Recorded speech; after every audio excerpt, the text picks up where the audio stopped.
ونصلي على رسوله الكريم بسم اللہ الرحمن الرحیم۔ حضرات گرامی قدر، آج انشاءاللہ آپ کے سامنے 21ویں پارے کے بعد احمد امین کے حوالے سے اپنی چند گزارشات رکھوں گا۔ 21ویں پارے کا آغاز سورہ العنکبوت سے ہوتا ہے اور اللہ تبارک و تعالی اس کے شروع میں ارشاد فرماتے ہیں ان الصلاۃ تنہی عن الفحشاء والمنکر، کہ بے شک نماز فحاشی اور برے کاموں سے روکتی ہے۔ اگر انسان نماز کو قائم کرنے والا ہو اور نماز عادتاً نہیں بلکہ عبادتاً پڑھتا ہو تو اللہ تبارک و تعالیٰ اپنے فضل و رحمت سے اس کو برائی اور برے کاموں سے محفوظ و مامون فرما لیتے ہیں، فحاشی اور ریانی سے بھی محفوظ و مامون فرما لیتے ہیں۔ اس کی بنیادی وجہ یہ ہے کہ نماز کے اوپر غور کرنے کے ساتھ، اس میں خشیت کو اختیار کرنے کے ساتھ، اس کی حفاظت کرنے کے ساتھ اللہ تبارک و تعالیٰ کی بارگاہ میں جواب دہی کا احساس بڑھتا ہی چلا جاتا ہے۔ ویسے بھی نماز کی ہر رکعت میں انسان اللہ تبارک و تعالیٰ سے دعا مانگتا ہے اہدنا الصراط المستقیم، اے میرے پروردگار مجھے سیدھا راستہ دکھلا۔ تو سیدھے راستے کی طلب اور تمنا اس کو بالآخر اس سٹیج کے اوپر لے آتی ہے جہاں سے برائیاں چھوٹ جاتی ہیں اور فحاشی اور ریانی کے کاموں سے انسان دور ہو جاتا ہے۔ انسان کو مسلسل نماز کو ادا کرتے ہی رہنا چاہیے۔ اللہ تعالیٰ کے فضل و کرم سے نماز میں استقامت اختیار کرنے والا آدمی بالآخر منزل مقصود پہ ضرور پہنچتا ہے۔ اور اللہ تبارک و تعالیٰ ساتھ ہی ارشاد فرماتے ہیں وَلَا ذِكْرُ اللَّهِ اکبر، اور اللہ کا ذکر جو ہے فحاشی اور ریانی سے بچانا یہ چھوٹی باتیں، اس سے بہت بڑا ہے۔ اللہ کا ذکر اس سے بہت بڑا ہے، اتنا بڑا ہے کہ فَاذْكُرُونِي أَذْكُرْكُمْ، انسان جب اللہ تعالیٰ کو یاد کرتا رہتا ہے پھر اللہ بھی اسے یاد کرنا شروع ہو جاتا ہے۔ جب اللہ بندے کو یاد کرتا ہے تو پھر آپ خود سوچ سکتے ہیں اس کی زندگی کے اندر کتنی بڑی بڑی تبدیلیاں رونما ہوتی ہیں، کتنی بڑی اللہ کی تائید اور نصرت اور مدد، مغفرت، رحمت اس کے شامل حال ہو جاتی ہے۔ اس صورت میں اللہ تعالیٰ نے اس بات کا بھی ذکر کیا کہ حضرت رسول اللہ کے بارے میں وہ لوگ جو یہ بات کا الزام لگاتے تھے یا بدگمانی کرتے تھے کہ انہوں نے یہ کتاب قرآن مجید جو ہے اپنی طرف سے پیش کی ہے، تو اللہ تعالیٰ اس بات کو رد فرماتے ہیں اور ارشاد فرماتے ہیں وَمَا كُنْتَ تَتْلُو مِن قَبْلِهِ مِن كِتَابٍ وَلَا تَخُطُّهُ بِيَمِينِكَ إِذًا لَارْتَابَ الْمُبْطِلُونَ، نہ تو آپ اس سے پہلے کسی کتاب کو پڑھتے تھے، نہ اس سے پہلے کسی چیز کو لکھتے تھے۔ اگر آپ پڑھے لکھے ہوتے، کسی مدرسے میں گئے ہوتے، کسی کالج میں گئے ہوتے تو شک کرنے والوں کی بات میں وزن ہوتا۔ اللہ نے آپ کو کسی کے سامنے زانو تلمس طے کرنے ہی نہیں دیا، اس لیے کہ اللہ تبارک و تعالیٰ خود آپ کے استاد تھے، خود اللہ تبارک و تعالیٰ نے آپ سے ہم کلام ہونا تھا، آپ کے وحی کا نزول فرمانا تھا۔ اللہ تبارک و تعالیٰ فرماتے ہیں ان شک کرنے والوں کی باتیں اس لیے بالکل بے وقت ہیں، بے معنی ہیں، ان کی کوئی حقیقت نہیں۔ بل ہوا آیات بینات فی صدور الذین اوتوا العلم، بلکہ یہ تو اللہ تبارک و تعالیٰ کے روشن آیات ہیں، روشن نشانیاں ہیں جن کو اللہ تبارک و تعالیٰ نے اہل علم کے سینوں کے اندر لکھ دیا ہے۔ حضرات گرامی قدر، بڑے بڑے علماء، شیوخ، وہ تو اپنی جگہ پر ہیں، لیکن اللہ تبارک و تعالیٰ کے فضل و کرم سے قرآن مجید کی آیات کو اللہ تبارک و تعالیٰ نے چھوٹے چھوٹے بچوں کے دلوں میں بھی محفوظ کیا ہوتا ہے۔ یہی چھوٹے چھوٹے بچے پڑھتے پڑھتے پڑھتے بڑے پختہ ہو جاتے ہیں، ان میں سے کئی تو حافظ رہتے ہیں، لیکن ان میں سے ہی کئی لوگ بڑے بڑے عالم بھی بن جاتے ہیں۔ لیکن یہ قرآن مجید کا اعجاز ہے کہ اللہ تبارک و تعالیٰ اس کو سینوں کے اندر ہمیشہ کے لیے محفوظ و مامون فرما دیتے ہیں۔ اور وہ لوگ جنہیں قرآن مجید کا بڑی محبت ہوتی ہے، بڑا پیار ہوتا ہے، بڑا لگاؤ ہوتا ہے، اس کے ساتھ وابستگی ہوتی ہے، ان کے اوپر یہ سٹیج بھی آتی ہے کہ راتوں کو سوتے ہوئے بھی اللہ تبارک و تعالیٰ کے کلام پاک کی تلاوت کر رہے ہوتے ہیں۔ کبھی کوئی آیت آ رہی ہوتی ہے، کبھی کوئی آیت آ رہی ہوتی ہے، یہ اس محبت اور مانوسیت کی وجہ سے ایسا ہوتا ہے۔ اس صورت میں اللہ تعالیٰ نے اس بات کا بھی ذکر کیا والذین جاہدوا فینا لنہدینہم سبلنا وان اللہ لمع المحسنین، وہ لوگ جو میرے راستے میں محنت کریں گے میں ان کو اپنا راستہ ضرور دکھلاؤں گا۔ اللہ تبارک و تعالیٰ محنت ضائع نہیں کرتے، نہ خلوص ضائع کرتے ہیں۔ وہ لوگ جو اللہ کے لیے مخلص ہوتے ہیں اور اس کے راستے میں اس کو پانے کی تگ و دو کرتے رہتے ہیں، اللہ تعالیٰ ان کو صراط مستقیم کے پاس ضرور پہنچاتے ہیں۔ لیکن جس بندے میں کھوٹ ہوتا ہے، جس کی نیت دنیا داری کی ہوتی ہے، جس کی نیت شہرت کی ہوتی ہے، جس کی نیت مال کمانے کی ہوتی ہے، اس کو اس کے بدلے جو اس کی طلب کے بدلے چیزیں مل جاتی ہیں، کچھ مل جاتا ہے، کچھ نہیں ملتا۔ لیکن جس کی طلب اللہ کو پانے کی ہوتی ہے، ایسا کبھی نہیں ہوا کہ اللہ تبارک و تعالیٰ اس کی طلب کو ادھورا چھوڑ دے۔ یہی وجہ ہے کہ جن لوگوں کو اپنے تئیں یہ گمان ہوتا ہے کہ وہ سیدھے راستے کے اوپر ہیں، دلی طور پر ان کو یہ گمان ہوتا ہے، اور پھر وہ قرآن مجید کا مطالعہ کرتے ہیں، تنقیدی طور کے اوپر بھی، تعصب کے ساتھ بھی حضرت رسول اللہ کی سیرت کا مطالعہ کرتے ہیں، لیکن دل میں ان کے یہ بات ہوتی ہے ہم صحیح ہیں، لیکن جب وہ اس کو پڑھتے ہیں تو ان کی نیت کی خلوص کی وجہ سے اللہ تعالیٰ ان کو بھی ہدایت دے دیتا ہے۔ وین کلیورن کا واقعہ میں نے پہلے بھی آپ کے سامنے بیان کیا ہے کہ اس نے قرآن مجید کو جب اجمالی طور پہ دیکھا تھا، سرسری طور پہ دیکھا تھا، تو اس نے یہ بات، گیٹ ولڈر کا بڑا قریبی ساتھی تھا، پارلیمنٹ کا ممبر رہ چکا تھا، اس نے جب اجمالی طور پہ قرآن کو دیکھا تو اس کے بارے میں اس نے یہ بات کہی، یہ زہریلی کتاب ہے، معاذ اللہ ثم معاذ اللہ۔ لیکن جب اس نے قرآن مجید کے اوپر غور کیا، تدبر کیا، حضرت رسول اللہ کی سیرت پہ غور کیا، تو چند مہینوں کے بعد اس نے آ کے الفاظ کہے تھے، اشہد ان لا الہ الا اللہ واشہد ان محمد رسول اللہ، کہ بے شک میں شہادت دیتا ہوں کہ اللہ تبارک و تعالیٰ ہی سچا معبود ہے اور محمد کریم صلی اللہ علیہ وسلم اس کے رسول ہیں۔ چنانچہ جس انسان کی طلب سچی ہو، اللہ کبھی اس کو بھٹکنے نہیں دیتے۔ اللہ تبارک و تعالیٰ ہم سب کو بھی صراط مستقیم کے اوپر گامزن رکھے اور ہمیں ہر قسم کے فتنوں سے محفوظ و مامون فرما دے۔ حضرات گرامی کا اس کے بعد سورہ روم ہے، اور سورہ روم میں اللہ تبارک و تعالیٰ نے روم کی مغلوبیت کے بعد اس کے غلبے کا ذکر کیا ہے۔ الف لام میم غلبت الروم فی ادنی الارض وَهُمْ مِن بَعْدِ غَلَبِهِمْ سَيَغْلِبُونَ فِي بِضْعِ سِنِينَ۔ اللہ تبارک و تعالیٰ فرماتے ہیں اہل روم جو تھے وہ مغلوب ہوئے، لیکن اب وہ وقت آنے والا ہے کہ جس طرح اللہ کے حکم سے وہ مغلوب ہوئے، ان قریب وہ اللہ کے حکم سے غالب بھی آئیں گے، اور یہ کام سارا کا سارا چند سالوں ہی کے اندر مکمل ہو جائے گا۔ ہوا کچھ یوں تھا، جب رومیوں کو شکست ہوئی تھی ایرانیوں سے تو مشرکین بڑا خوش ہوئے تھے، اس لیے کہ رومی اہل کتاب تھے، ان کی نسبت آسمان کے ساتھ تھی، اپنی کرتے تھے، آسمان کی وحی کی بات کرتے تھے، تو مشرکین ان باتوں پہ یقین نہیں رکھتے تھے۔ ان کی شکست کے ساتھ کہنے لگے جس طرح ان رومیوں کو شکست تو یہ ہے، مسلمانوں کا بھی جو ہے نا کام خراب ہی رہے گا۔ تو اللہ تبارک و تعالیٰ نے اس بات کی خوشخبری دی کہ ان قریب وقت آنے والا ہے کہ جب رومیوں کو اللہ تبارک و تعالیٰ غلبہ عطا کرے گا، اور اللہ تبارک و تعالیٰ جس کو چاہتا غالب کر سکتا ہے۔ تو 9 برسوں کے اندر اندر وہ دن جب آیا، تو وہ دن، وہ سال آیا جب مسلمانوں نے بدر کے مارکے میں کافروں کو، مشرکوں کو شکست دی۔ اسی سال اللہ تبارک و تعالیٰ نے رومیوں کو ایرانیوں پہ غالب کر دیا، اور اس بات کو ثابت کر دیا کہ اللہ تبارک و تعالیٰ جس کو چاہتے ہیں فتح یاب کرتے ہیں، اور جس کو چاہتے ہیں ناکام اور نامراد کر دیتے ہیں۔ اس صورت میں اللہ نے اپنی بہت سی نشانیوں کا ذکر کیا کہ اللہ نے مٹی سے انسان کے خمیر کو گوندھ کر زمین کے اوپر پھیلا دیا۔ اللہ تبارک و تعالیٰ نے ہماری ہی ذاتوں میں سے ہماری ازواج کو پیدا کیا تاکہ ہم سکون کو حاصل کریں۔ اللہ تبارک و تعالیٰ نے ہماری رنگوں کو، نسلوں کو اور مختلف زبانوں کو بنایا۔ اس میں اللہ کی بہت بڑی نشانیاں ہیں، اور اللہ کی یہ بھی نشانی ہے ہم رات کے وقت سوتے ہیں، دن کے وقت کام کرتے ہیں، اور اللہ تبارک و تعالیٰ کی نشانیوں کے اندر یہ بات بھی شامل ہے کہ ایک وقت آئے گا جب اللہ تبارک و تعالیٰ انسانوں کو پکارے گا تو قبروں کے اندر سے انسان زندہ ہو کر اللہ کی پکار پہ لبیک کہتا ہوا اللہ کی طرف دوڑ پڑے گا۔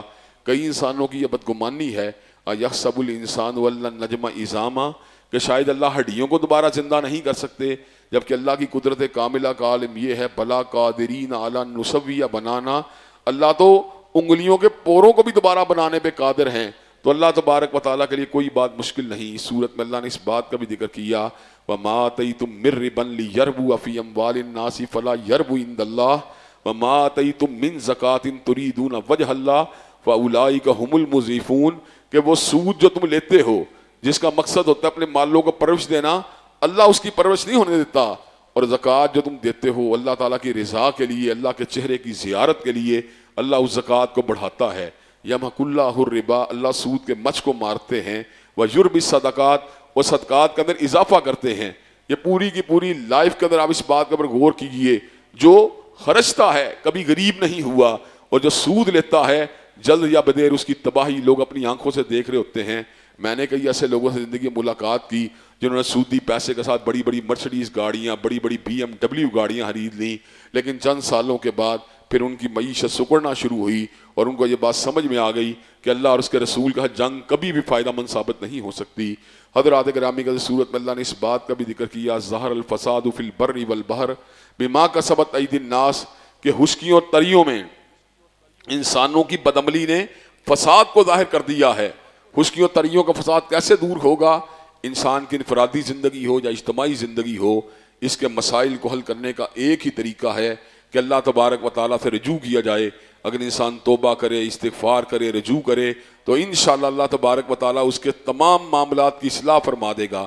عام طور پر ہم یہ بات سمجھتے ہیں شاید دین فقط روحانی فوائد دیتا ہے. دین فقط روحانی فوائد نہیں دیتا، مادی فوائد بھی اسی دین میں چھپے ہوئے ہیں. چنانچہ حضرت نوح علیہ السلام نے ارشاد فرمایا فَقُلْتُ اسْتَغْفِرُوا رَبَّكُمْ إِنَّهُ كَانَ غَفَّارًا، اپنے پروردگار سے اپنے گناہوں کی معافی مانگو، وہ بخشنے والا غفار ہے.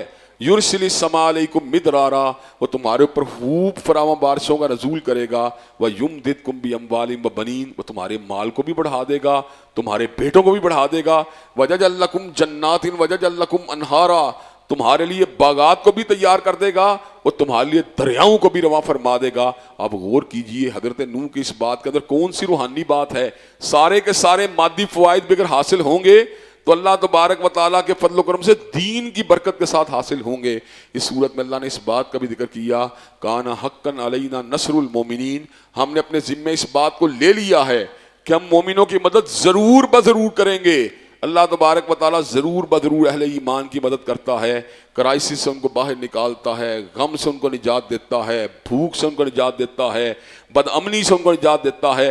بندہ مومن ہونا چاہیے. ولا تہینوا ولا تحزنوا وانتم الاعلون ان کنتم مومنین، نہ ہمت ہارو نہ غم کرو، غلبہ تمہارا ہی ہوگا اگر تم مومن ہو. ہمارے اندر مغلوبیت کی پتہ کیا وجہ کیا ہے؟ ہمارا ایمان بہت کمزور ہے. لا الہ الا اللہ ولا الہ الا اللہ، جب تھوڑی سی دیر ہو جاتی ہے پلٹا کھا جاتے ہیں، تھوڑی سی دیر ہو جاتی ہے اللہ کو پکارتے پکارتے دعائیں بھی مانگنا چھوڑ دیتے ہیں. مجھے ایک واقعہ بڑا یاد آتا ہے. حاجی یونس صاحب نے واقعہ سنایا کہ لیکن بیت اللہ میں موجود تھا تو میں نے ایک بندے کو بڑا روتے ہوئے دیکھا.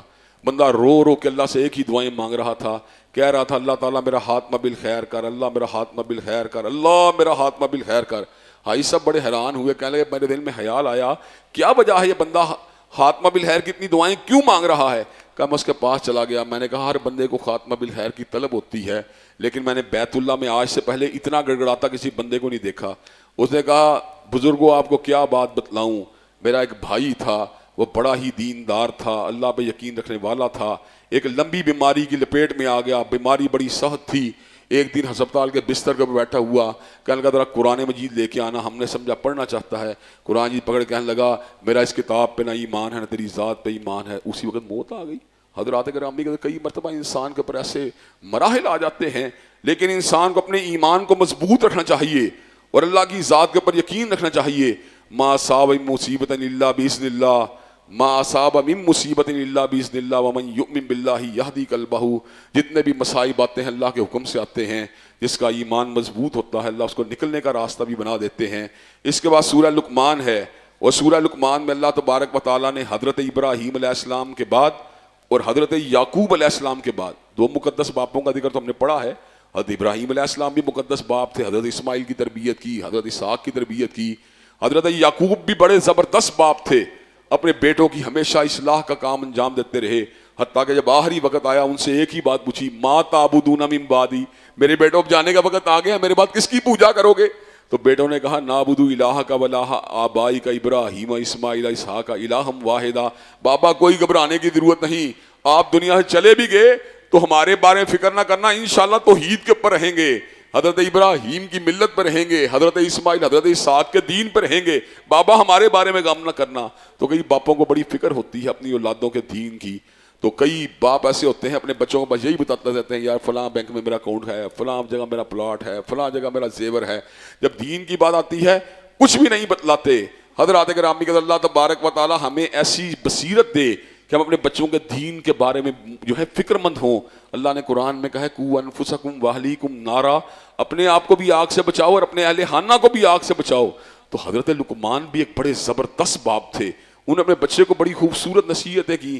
پہلی نصیحت کی کہ بیٹے شرک نہیں کرنا، ان الشرک لظلم عظیم، جتنے بھی ظلم ہیں سارے چھوٹے ہیں، شرک ان سے بڑا ظلم ہے، تو انہیں شرک نہیں کرنا. اور ساتھ ہی یہ بات بھی کہی کہ اللہ تبارک و تعالیٰ جو ہے نا بڑا باخبر ہے، جو کچھ بھی تو کرے گا اللہ سے کوئی چیز بھی اوجل نہیں ہوگی. میرے بیٹے تو نے نماز کو قائم کرنا ہے، امر بالمعروف ونہی عن المنکر کے فریضے کو انجام دینا ہے. جب تو نے دوسروں سے بات کرنی ہے گال پھلا کے بات نہیں کرنی، بڑے طریقے سلیقے کے ساتھ بات کرنی ہے، اپنی چال کو میانہ روی کے ساتھ جو ہے رکھنا ہے. زیادہ لوگوں کے ساتھ جو ہے دھتکار کر پھٹکار کر ان سے سلوک نہیں کرنا، بیٹے یہ طرز عمل درست نہیں ہوتا۔ یہ ساری کی ساری باتیں اللہ تعالیٰ نے حکمت والی قرآن مجید کی آیات کا اس لیے حصہ بنا دی کہ باپوں کو اپنی اولاد کی تربیت کرنی چاہیے، ان کی اخلاقی حالت کا جائزہ لینا چاہیے، ان کی دینی حالت کا جائزہ لینا چاہیے۔ کئی باپ بڑے عجیب ہوتے ہیں، وہ تو نماز پڑھنے جاتے ہیں، انہیں بچوں کی نماز کی کوئی پرواہ نہیں، وہ تو اللہ اللہ کرتے ہیں، بیوی کے پردے کی کوئی پرواہ نہیں، وہ تو جناب تبلیغی ٹوروں کے پر بھی نکل جاتے ہیں، لیکن اپنی بیٹیوں کے پردے کا کوئی خیال نہیں۔ حضرات گرامی قدر، انسان کو اپنے آپ کو بھی آگ سے بچانا چاہیے اور اپنی اولاد کو بھی اسی رنگ میں رنگنے کی کوشش کرنی چاہیے۔ حضرات اس صورت میں اللہ تبارک و تعالیٰ نے اس بات کا بھی ذکر کیا کہ اللہ تبارک و تعالیٰ کی ذات وہ ہے، ان اللہ عنده علم الساعة وینزل الغیث ویعلم ما فی الارحام، اللہ کی ذات وہ ہے جو قیامت کی گھڑیوں کو جانتی ہے اور بارش کی آمد کو جانتی ہے اور ہمیں مادر میں کیا ہے اس کو جانتی ہے، اور اس بات کو بھی جانتی ہے کہ انسان کل کیا کرے گا، اور اس بات کو بھی جانتی ہے انسان کی موت کہاں پر آئے گی۔ آج کل لوگ اللہ تبارک و تعالیٰ کی بات کو جھٹلانے کے لیے کہتے ہیں یار الٹرا ساؤنڈ سے لگ جاتا ہے پتہ ہمیں مادر میں کیا ہے۔ واقعی الٹرا ساؤنڈ کے سامنے بچے کا جسم ہو تو ڈاکٹر پہچان جاتے ہیں کہ یہ بیٹا ہے یا بیٹی ہے، لیکن کیا کوئی دنیا میں ایسی مشین ایجاد ہوئی ہے جو بتلا سکے یہ بچہ خوش نصیب ہوگا کہ بد نصیب ہوگا؟ کیا کوئی ایسی الٹرا ساؤنڈ مشین ایجاد ہوئی ہے جو یہ بات بتلا سکے بچہ جنتی ہوگا کہ جہنمی ہوگا؟ کیا کوئی الٹرا ساؤنڈ مشین ایسی ایجاد ہوئی ہے جو بتلا سکے بچہ امیر ہوگا کہ غریب ہوگا؟ بس اتنی بات کہہ دینا کہ جناب الٹرا ساؤنڈ مشین نے بتلا دیا کہ جناب وہ ہے، جناب اس کے پیٹ میں جناب جو ہے بچی ہے یا بچہ ہے۔ وہ تو دایا بھی بتلا دیتی ہے کہ عورت حاملہ ہو گئی ہے، وہ تو عورت خود بھی پہچان جاتی ہے میں حاملہ ہو گئی ہوں۔ اتنی چھوٹی سی جزوی بات کی بنیاد پہ یہ بات کہنا کہ جناب ہمیں پتہ چل گیا ہے ہمیں مادر میں کیا ہے، یہ بات بالکل غلط ہے۔ حضرات گرامی کے چلتے چلتے آپ کو ایک بڑی دلچسپ واقعہ بھی سناتا ہوں۔ بابا عبدالرشید رحمۃ اللہ علیہ بڑے ہی نیک بزرگ تھے اور بڑے اچھے راقی تھے، اتنے زیادہ عالم تو نہیں تھے لیکن اللہ نے عملی بڑی صلاحیتیں دی تھی۔ تو ایک مرتبہ کی بات ہے، وہ ہمیں یہ بات بتلانے لگے کہ جو کاہن ہوتے ہیں ان کے پاس جب انسان جاتا ہے تو انسان کا جو شیطان جسے ہم ہمزاد یا کرین بھی کہتے ہیں، وہ انسان کے معاملات اس کے اوپر القاء کرتا ہے، بدری ہے وہی جو شیطانی عمل ہوتا ہے اسے ٹرانسفر کر دیتا ہے۔ کہتے ہیں ان دنوں میں میری بیوی حاملہ تھی تو میں کھیت میں کام کر رہا تھا، تو اس نے مجھے کہا وہ تیرے گھر بیٹی پیدا ہونے والی ہے، تو میں کہا چل دفع ہو جا، تجھے میرے شیطان نے القاء کیا ہے میری بیوی حاملہ ہے۔ کہا جب میرے گھر بچہ پیدا ہوا تو بیٹا تھا، تو میں نے کہا دیکھا تجھے اتنی ہی انفارمیشن حاصل ہوئی جتنے میرے شیطان نے تجھے بتلائی، باقی جو اللہ کے پاس علم تھا اس کے مسئلے میں تیرا شیطان تیری رہنمائی نہیں کر سکا۔ تو حضرات گرامی قدر ان ٹامک ٹوئیاں نجومیوں کے پاس، شیاطین کے پاس، کاہنوں کے پاس جانا اپنے معاملات کو چلانے کے لیے انسان کے دین کا بیڑا غرق کرنے والی چیزیں ہیں۔ حقیقت بات یہ ہے قل لا یعلم من فی السماوات والارض الغیب الا اللہ، زمین و آسمان کے درمیان جو کچھ بھی غیب کی باتیں ہیں وہ فقط اللہ تبارک و تعالیٰ ہی جانتے ہیں۔ اس کے بعد سورۃ الف لام میم سجدہ ہے جس میں اللہ تبارک و تعالیٰ ارشاد فرماتے ہیں یہ اللہ کی طرف سے نازل ہونے والی کتاب ہے جس میں کوئی شک نہیں ہے۔ کئی لوگ یہ باتیں کرتے ہیں اس کتاب کے بارے میں کہ یہ کتاب جو ہے معاذ اللہ جھوٹ ہے، حالانکہ یہ اللہ تبارک و تعالیٰ کی طرف سے حق والی بات ہے۔ حضرات گرامی کا اس صورت میں اللہ نے اس بات کا ذکر کیا کہ مومن اور فاسق برابر نہیں ہو سکتے، فاسق و فاجر لوگوں کا انجام جہنم ہے جبکہ مومنوں کا انجام جنت ہے۔ اور اس موقع کے اوپر پتہ ہے انہیں کیا ملے گا؟ ایسی ایسی باتیں ملیں گی جن کا آج نفس انسانی تصور بھی نہیں کر سکتا۔ اللہ نے ایسی ایسی نعمتیں انسان کے لیے وہاں پہ چھپا رکھی ہیں۔ اور اس صورت میں اللہ نے اس بات کا بھی ذکر کیا کہ وہ بہت بڑا ظالم آدمی ہوتا ہے جس کو کلام اللہ کے ساتھ نصیحت کی جائے، اللہ کی آیات سکھلائی جائیں، پھر وہ اپنے چہرے کو موڑ دے، دوسرا نکل جائے، اللہ کی آیات کو انڈرمائن کرے، انڈر ایسٹیمیٹ کرے، ان کو اہمیت نہ دے، وہ بڑا ہی بدبخت آدمی ہوتا ہے۔ اللہ تعالیٰ کیا کرتے ہیں ایسے بندے کے ساتھ؟ انا من المجرمین منتقمون، اللہ ایسے بندے سے بڑا شدید انتقام لیتے ہیں اور اللہ کی پکڑ بڑی شدید ہے۔ چنانچہ جب اللہ تبارک و تعالیٰ کی آیات سے کسی کو ڈرایا جائے تو اس کو اللہ تعالیٰ کی آیات کو پر توجہ کرنی چاہیے اور اپنی اصلاح کے فریضے کو سر انجام دیتے رہنا چاہیے۔ میں آپ کو آج ایک بات بتلانا چاہتا ہوں، روئے زمین کے اوپر انسان کی دینی اعتبار سے کامیابی کا راز خود احتسابی کے اندر ہے۔ جب انسان رات کو سوتا ہے اسے پتہ ہونا چاہیے میرے دن کا آج پورا کا پورا دن کیسے گزرا، کیا آج میری نمازیں کل سے بہتر تھیں، کیا میرے معاملات جو تھے وہ للہ فی اللہ تھے، کیا میرے معاملات جو تھے ان کے اندر اللہ تبارک و تعالیٰ کی رضا کا طلب موجود تھی۔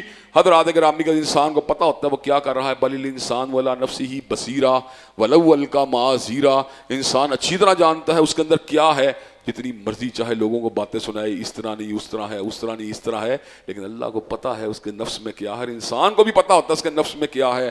تو خود احتسابی، اپنے آپ کے اوپر غور و فکر، اپنے آپ کو بہتر بنانے کی کوششیں کرتی ہی رہنی چاہیے. جو بندہ اپنے نفس کو بہتر بنانے کی کوشش کرتا ہے اللہ بھی اس کو بہتر بناتا ہے. اللہ تعالیٰ کسی کی محنت ضائع نہیں کرتا. لیس للانسان الا ما سعی. اگر انسان کوشش کرے میری نمازیں بہتر ہو جائیں، بہتر ہو جاتی ہیں. اگر انسان کوشش کرے میری عبادات بہتر ہو جائیں، بہتر ہو جاتی ہیں. انسان کوشش کرے میں اللہ کے قریب ہو جاؤں، بندہ اللہ کے قریب ہو جاتا ہے. چنانچہ انسان کو اللہ تعالیٰ کے انتقام سے اور اس کی پکڑ کے آنے سے پہلے پہلے اپنے آپ کو اوورآل کر لینا چاہیے. اس کے بعد سورہ احزاب ہے. سورہ احزاب کے 2-3 مختصر مضامین آپ حضرات کے سامنے بیان کر کے اپنی بات کو ختم کروں گا. سورہ احزاب کا ایک بڑا حصہ جو ہے وہ 22ویں پارے میں ہے. انشاءاللہ جو 22ویں پارے کا حصہ اس کو وہاں پر بیان کروں گا، لیکن سر دست آپ کے سامنے 3 باتوں کو بیان کروں گا. احزاب کا مارکہ ایک ایسا مارکہ تھا، خندق کا مارکہ، جس میں کافر بہت زیادہ بڑی تعداد میں آئے. اس موقع پہ مسلمان فقط 313 تھے، فقط مسلمان 1300 تھے اور 1700 یہودی تھے. 24,000 کے لشکر کو دیکھ کے یہودی کہنے لگے ہم نے تو مقابلہ ہی نہیں کرنا اس لشکر کا، اس کا کون مقابلہ کرے گا. اب فقط مسلمان 1300 رہ گئے اور 24,000 کا لشکر جرار. حضرت رسول اللہ صلی اللہ علیہ وسلم نے جنگی حکمت عملی کے تحت خندقوں کو کھدوایا مدینہ کے گرد، تاکہ مدینہ کا دفاع کیا جا سکے. جنگ کے اندر جس مقام کے اوپر وہ موجود تھے خندقوں کو کھودا گیا ایک دفاعی حکمت عملی کے طور پر.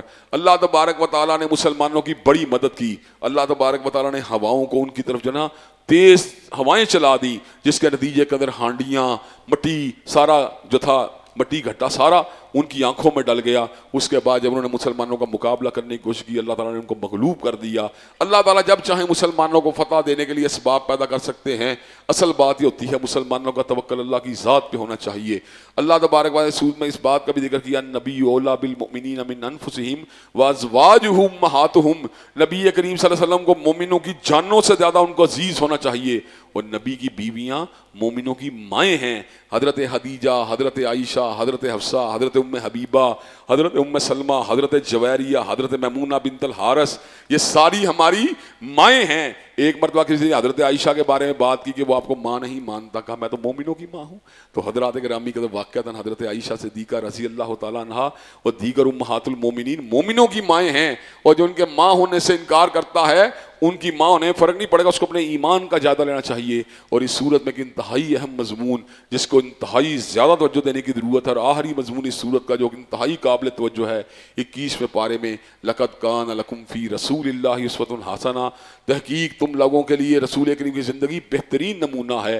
باپ کی حیثیت سے، بیٹے کی حیثیت سے، شوہر کی حیثیت سے، بھائی کی حیثیت سے، قائد کی حیثیت سے، لیڈر کی حیثیت سے، سپہ سالار کی حیثیت سے، اسٹیٹس مین کی حیثیت سے، قاضی کی حیثیت سے رسول اللہ کی زندگی ہم سب کے لیے بہترین نمونہ ہے. بھائی تو آئیں گے لیکن شیما کا بھیا کبھی نہیں آ سکتا، اور باپ تو آئیں گے لیکن فاطمہ کا بابا کبھی نہیں آ سکتا، اور حضرات گرامی کے بیٹے تو آئیں گے لیکن حلیمہ اور آمینہ کا بیٹا کبھی نہیں آ سکتا، اور امام تو آئیں گے لیکن آدم و ابراہیم کا امام کبھی نہیں آ سکتا، وہ سپہ سالار تو آئیں گے لیکن فاتح مکہ اور حنین کا سپہ سالار کبھی نہیں آ سکتا، وہ چادر اوڑھنے والے تو آئیں گے لیکن سیدنا مدثر کبھی نہیں آ سکتے، اور کمبل اوڑھنے والے تو آئیں گے لیکن سیدنا مزمل کبھی نہیں آ سکتے، وہ جام پلانے والے تو آئیں گے لیکن ساقی کوثر کبھی نہیں آ سکتے، وہ سفارش کرنے والے تو آئیں گے لیکن شفیع المذنبین کبھی نہیں آ سکتے. حضرات گرامی قدر مادت الدہور وما اتینا بمثلہ ولقد اطاف اجزنا عن ذرائہ. مدتیں بیت گئیں مگر کالی کملی والے جیسا کوئی نہیں آیا، اور جب آقا آگے اس بات کا اعلان کر دیا گیا اب ان جیسا کائنات میں کوئی دوسرا آ سکتا ہی نہیں ہے. ایسے تو نہیں پنڈت ہری چند اختر نے کہا تھا، کس نے ذروں کو اٹھایا اور صحرا کر دیا، کس نے قطروں کو ملایا اور دریا کر دیا، اور آدمیت کا غرض ساما مہیا کر دیا، اور ایک عرب نے آدمی کا بول بالا کر دیا. اور مائیکل ہارٹ نے ایسے ہی تو نہیں کہا تھا، he was the only man in the human history who was supremely successful in both religious and secular phases of life. وہ کائنات کا واحد رہنما ہے جو دنیا روحانیت کا بھی امام ہے اور دنیا مادیت کا بھی امام، وہ نگاہوں کا بھی امام ہے اور قلب کا بھی امام، وہ بصیرت کا بھی امام ہے اور بصارت کا بھی امام، وہ حلیے کا بھی امام ہے اور لباس کا بھی امام، وہ مسجد کا بھی امام ہے اور کچہری کا بھی امام، اور وہ مدرسے کا بھی امام ہے اور اسمبلیوں کا بھی امام، اور کائنات میں اس سے بڑھ کے کسی دوسرے کی امامت ہو سکتی ہی نہیں. اگر ہم فلاح چاہتے ہیں کامیابی چاہتے ہیں، ہمیں حضرت رسول اللہ کی اتباع اور اطاعت کرنی چاہیے۔ من یطع الرسول فقد اطاع اللہ، جس نے آپ کی اطاعت کی اس نے آپ کی اطاعت نہیں کی بلکہ اللہ کی اطاعت کی ہے، اور جس نے آپ کی بات کو مانا اور آپ کے نقش قدم پہ چل نکلا، اللہ تبارک و تعالیٰ فرماتے ہیں ان کنتم تحبون اللہ فاتبعونی یحببکم اللہ، جو آپ کے نقش قدم پہ چلے گا وہ میرا محبوب بن جائے گا اور میں اس کے گناہوں کو معاف کر دوں گا۔ اللہ تبارک و تعالیٰ ہم سب کو حضرت رسول اللہ صلی اللہ علیہ وسلم کی اتباع کا شرف جو ہے اس سے بہرور فرمائے۔ مولانا بلوچستان سے مولانا خارانی صاحب تشریف لائے ہیں، ہر سال یہاں پر آتے ہیں، جید عالم دین ہیں، بہت کامیاب منتظم ہیں، آپ ہمیشہ ان کے ساتھ تعاون کرتے ہیں، اس دفعہ بھی ان کے ساتھ ضرور تعاون فرمائیں۔ اللہ تبارک و تعالی ہمیں خیر کے کاموں کا تعاون کرنے والا بنا دے۔ وآخر دعوانا الحمدللہ رب العالمین، الحمدللہ رب العالمین الرحمن الرحیم مالک یوم الدین، ایاک نعبد و ایاک نستعین، اہدنا الصراط المستقیم صراط الذین انعمت علیہم غیر المغضوب علیہم ولا الضالین آمین۔ الف لام میم اللہ لا الہ الا هو الحی القیوم و الہکم الہ واحد لا الہ الا هو الرحمن الرحیم۔ اللہم صلی علی محمد وعلی آل محمد کما صلیت علی ابراہیم وعلی آل ابراہیم انک حمید مجید۔ اللہم بارک علی محمد وعلی آل محمد کما بارکت علی ابراہیم وعلی آل ابراہیم انک حمید مجید۔ اے اللہ ہم سب کے گناہوں کو معاف فرما، اللہ ہم سب کی تکلیفوں کو رفع فرما، اللہ ہم سب کی بے چینیوں بے قراریوں کو دور فرما، اے اللہ ہم سب کے گھروں میں امن و سکون اور راحتوں کا نزول فرما۔ اللہ جتنی تکلیفیں آ چکی ہیں ان پر صبر کرنے والا بنا، آئندہ والی زندگی میں ہر تکلیف سے ہر آزمائش سے ہم سب کو محفوظ و مامون فرما۔ اللہ دین و دنیا کی اعلیٰ ترین کامیابیوں کامرانیوں سے امکنار فرما، دنیا و آخرت کی ذلت و رسوائیوں سے محفوظ و مامون فرما، دن کے روزوں کو رات کے قیام کو قبول و منظور فرما، چھوٹی چھوٹی نیکیوں کو قبول و منظور فرما، بڑے بڑے گناہوں کو معاف فرما، روحانی جسمانی نفسیاتی شیطانی عوارض کو دور فرما۔ ربنا ظلمنا انفسنا وان لم تغفر لنا وترحمنا لنکونن من الخاسرین، لا الہ الا انت سبحانک انی کنت من الظالمین۔ ربنا اغفر لنا ذنوبنا واسرافنا فی امرنا وثبت اقدامنا وانصرنا علی القوم الکافرین۔ رب اغفر وارحم وانت خیر الراحمین۔ ربنا آتنا فی الدنیا حسنۃ وفی الآخرۃ حسنۃ وقنا عذاب النار۔ اللہم صلی علی محمد وعلی آل محمد کما صلیت علی ابراہیم وعلی آل ابراہیم انک حمید مجید۔ اللہم بارک علی محمد وعلی آل محمد کما بارکت علی ابراہیم وعلی آل ابراہیم انک حمید مجید۔ سبحان ربک رب العزت عما یصفون والسلام علی المرسلین والحمد للہ رب